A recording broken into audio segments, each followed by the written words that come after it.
মাদ্রাসার হুজুর আমাকে কিছু করে নাই, যা করার আমার নানা করেছে।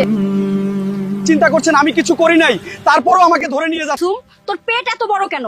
মা, তোমাকে অনেকবার বলেছি নানা জোর করে আমাকে কি করেছিল। চুপ, কোনো কথা বলবি না। তোর নানার উপর দোষ দেওয়া যাইবো না। কেউ জিজ্ঞেস করলে বলবি তোর হুজুরের কথা। কেন? যেটা সত্য সেটা বলবো না। হুজুরে কিচ্ছু করে নাই। কুলসুম, তুমি শোনো, তোমার মেধা অনেক ভালো, তুমি পরীক্ষায় পাস করবা, আমি দোয়া করে দিচ্ছি তোমাকে, তুমি যাও। নেত্রকোনায় মাদ্রাসা শিক্ষক যখন রিমান্ডে, তখনই ফেনীতে ঘটে গেল চাঞ্চল্যকর এক ঘটনা। ফেনীর পরশুরামের বক্স মাহমুদে এক ছাত্রী গর্ভবতী হয়ে পড়ার ঘটনায় ফাঁসিয়ে দেওয়া হয়েছিল মসজিদের ইমামকে।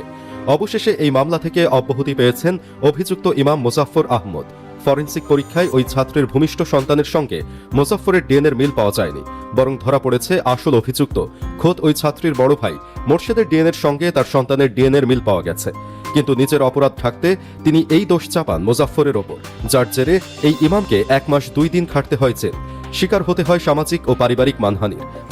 প্রিয় দর্শক, নেত্রকোনায় যে 11 বছরের মেয়ের সাথে আমানুল্লাহ আমান সেই শিক্ষক অমানবিক আচরণ করেছে সেটা আমরা জেনেছিলাম, কিন্তু এখন সেটার মূল রহস্য উন্মোচিত হয়েছে। ডিএনএ টেস্ট রিপোর্ট সামনে এসেছে। এই বিষয়গুলো নিয়ে নেটিজেনরা নানান মন্তব্য করছে, বিশেষ করে জাইমা রহমান সহ আরো অনেকের মন্তব্য আপনাদের মাঝে তুলে ধরবো। না টেনে ভিডিওটি একটি লাইক করে শেষ পর্যন্ত দেখতে। নেত্রকোনায় মাদ্রাসা শিক্ষক যখন রিমান্ডে, তখনই ফেনীতে ঘটে গেল চাঞ্চল্যকর এক ঘটনা। ফেনীর পরশুরামের বক্স মাহমুদে এক ছাত্রী গর্ভবতী হয়ে পড়ার ঘটনায় ফাঁসিয়ে দেওয়া হয়েছিল মসজিদের ইমামকে। অবশেষে এই মামলা থেকে অব্যাহতি পেয়েছেন অভিযুক্ত ইমাম মোজাফফর আহমদ। ফরেনসিক পরীক্ষায় ওই ছাত্রের ভূমিষ্ঠ সন্তানের সঙ্গে মোজাফফরের ডিএনএর মিল পাওয়া যায়নি, বরং ধরা পড়েছে আসল অভিযুক্ত খোদ ওই ছাত্রীর বড় ভাই মোর্শেদের ডিএনএর সঙ্গে তার সন্তানের ডিএনএর মিল পাওয়া গেছে। কিন্তু নিজের অপরাধ ঢাকতে তিনি এই দোষ চাপান মোজাফফরের ওপর, যার জেরে এই ইমামকে 1 মাস 2 দিন খাটতে হয় জেল।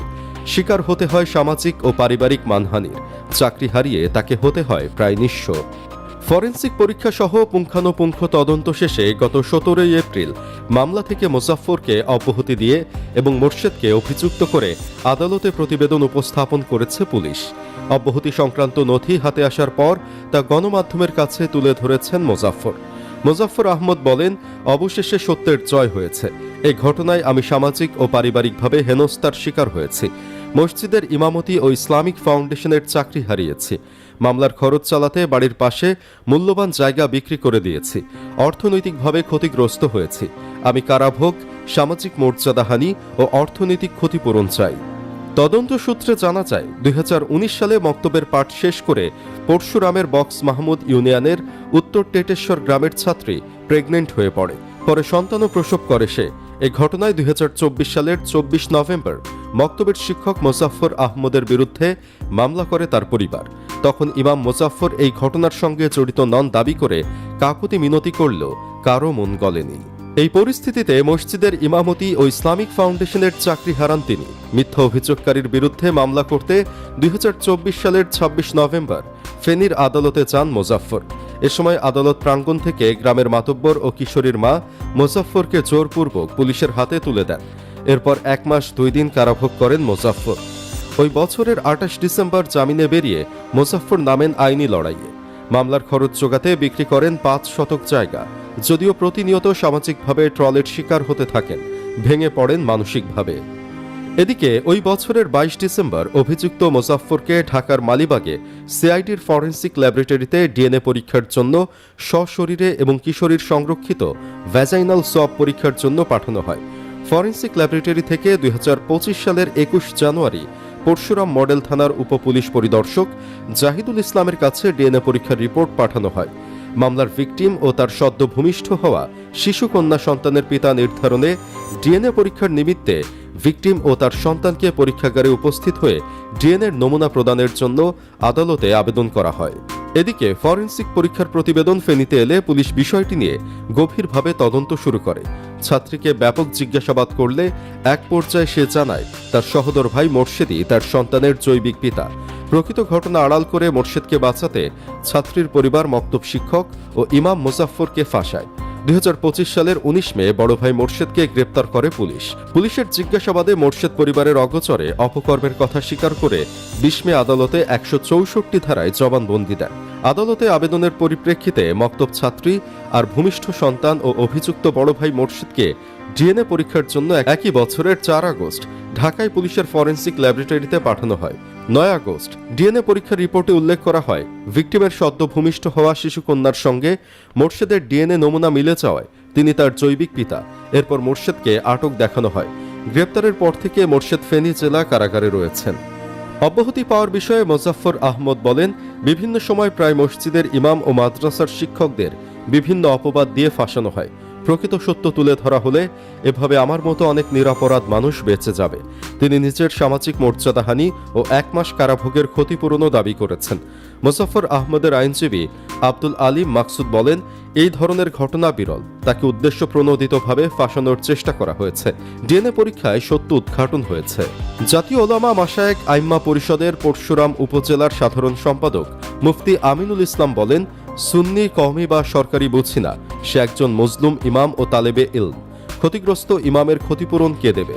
তাকে মানসিকভাবে সাহস দেওয়ার পাশাপাশি আর্থিক ও আইনিভাবে সহযোগিতা করা উচিত। পরশুরাম মডেল থানার ভারপ্রাপ্ত কর্মকর্তা মোহাম্মদ আশরাফুল ইসলাম সংবাদ মাধ্যমকে বলেন, বিষয়টি নিয়ে পুলিশ গভীরভাবে তদন্ত করে। ডিএনএ পরীক্ষার রিপোর্ট পাওয়ার পর চার্জশিট থেকে মোজাফফরের নাম প্রত্যাহার করা হয়েছে। ভুক্তভোগীর আপন বড় ভাই এ ঘটনার সঙ্গে জড়িত। নিরপরাধ একজনকে ফাঁসানোর চেষ্টা করা হয়েছে। এই ধরনের ঘটনায় সমাজে নেতিবাচক প্রভাব পড়ে। সুপ্রিয় দর্শক, আপনি কি চান হুজুরকে যেন মোটা অঙ্কের অর্থ ক্ষতিপূরণ দেয়া হোক? কমেন্ট বক্সে জানিয়ে দিন আপনার মতামত। ভিডিও ভালো লাগলে লাইক দিন এবং চ্যানেলটি সাবস্ক্রাইব করুন। মাদ্রাসার হুজুর আমাকে কিছু করে নাই, যা করার আমার নানা করেছে। চিন্তা করছেন আমি কিছু করি নাই, তারপরও আমাকে ধরে নিয়ে যাচ্ছে। সুম, তোর পেট এত বড় কেন? মা, তোমাকে অনেকবার বলেছি নানা জোর করে আমাকে কি করেছিল। চুপ, কোনো কথা বলবি না। তোর নানার উপর দোষ দেওয়া যাইব না। কেউ জিজ্ঞেস করলে বলবি তোর হুজুরের কথা। কেন যেটা সত্য সেটা বলবো না? হুজুরে কিচ্ছু করে নাই। কুলসুম, তুমি শোনো, তোমার মেধা অনেক ভালো, তুমি পরীক্ষায় পাস করবা। আমি দোয়া করে দিচ্ছি তোমাকে, তুমি যাও। কুলসুম, তুমি তো মা হবা, তোমার সাথে এই কাজটা তোমার হুজুরই করেছে, তাই না? না, আমার হুজুর কিছু করে নাই, যা করার আমার নানা করেছে। চুপ, তুমি এটা বলো না। दोबारा नहीं खाऊंगा। अच्छा, पहचाना मुझे? এই হলো বাংলাদেশ, ভাঙাচোরা দেশ আমার। চিন্তা করছেন আমি কিছু করি নাই, তারপরও আমাকে ধরে নিয়ে যাচ্ছে। আপনাদেরকে বলছি সত্যটা বের করুন, কে কি করলো। আল্লাহ, আপনি তো দেখেছেন। মাদ্রাসার হুজুর আমাকে কিছু করে নাই, যা করার আমার নানা করেছে। এখন সবাই বলতেছে হুজুরের দোষ দেওয়ার জন্য। মাদ্রাসার হুজুর আমাকে কিছু করে নাই, যা করার আমার নানা করেছে। এখন সবাই বলতেছে হুজুরের দোষ দেওয়ার জন্য। সম্পূর্ণ ভিডিওটি দেখলেন, বুঝতে পেরেছেন ভিডিওটি অত্যন্ত গুরুত্বপূর্ণ। আমরা ব্রেকিং নিউজ এবং সকল আপডেট টপিকগুলো আপনাদের মাঝে একে একে শেয়ার করে থাকি। অবশ্যই আমাদের চ্যানেলটিকে সাবস্ক্রাইব করে পাশে থাকা বেল বাটনটি অন করে দিবেন, তাহলে নিত্য নতুন সকল আপডেট এবং ব্রেকিং নিউজগুলো সর্বপ্রথম পেয়ে যাবেন। বিদায় নিচ্ছি, দেখা হবে অন্য ভিডিওতে। ভালো থাকুন, সুস্থ থাকুন। আসসালামু আলাইকুম ওয়া রাহমাতুল্লাহ।